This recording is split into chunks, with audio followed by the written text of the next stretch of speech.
আপনার নতুন ব্লগে স্বাগতম, অনেক অনেক ভালোবাসা। আশা করি তোমরা সকলে ভালোই আছো, আমিও ভালোই। চলো দুপুরে কি রান্না করছি চলো তোমাদের দেখাই। এই দেখো কি করছি, দেখো এখানে দেখো একটা সাদা তেল ছিল বুঝলে, মাছের তেল, সেটা পেঁয়াজ একটু রসুন কাঁচা লঙ্কা দিয়ে তেলটা বসিয়ে দিয়েছি। দেখো তেলটা ভালো মতন পুড়ে গেছে, দেখো দেখতে পাচ্ছ। আমি এখন কুমড়ো আলু একটু আনাজগুলো দিয়ে দেবো। এই দেখো দেখতে পাচ্ছ বন্ধুরা, সরি এই দেখো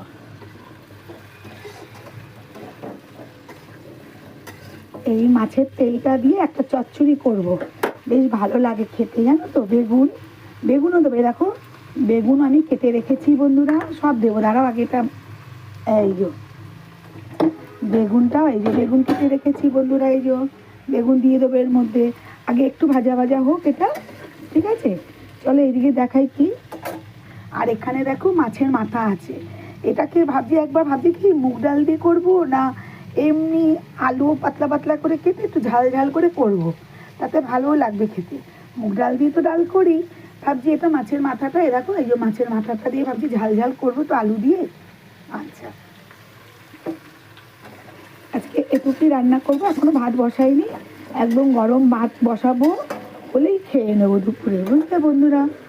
আর কি বলো তো, ঠান্ডাতে না কাজ করতে ইচ্ছে করছে না, সবারই তাই একই, আমি বলো তুমি বলো সবারই ঠান্ডাতে একটু কাজ করতে একটু অসুবিধা হয় না বলো। যদি তোমাদের এই ভিডিওটি ভালো লাগে তাহলে বন্ধুরা সাপোর্ট করবে, পাশে থাকবে, ভালোবাসবে। এই যো আমি এবারে বেগুনগুলো দিয়ে দেবো, বুঝলে বন্ধুরা। এই যো বেগুন দিয়ে দেবো, এখানে নুন হলুদ সব দিয়ে দিয়েছি, কাঁচা লঙ্কা দিয়েছি। এটা কাঁচা লঙ্কা দিয়ে করবো এই তরকারিটা। কেমন হয়েছে বলবে, হ্যাঁ।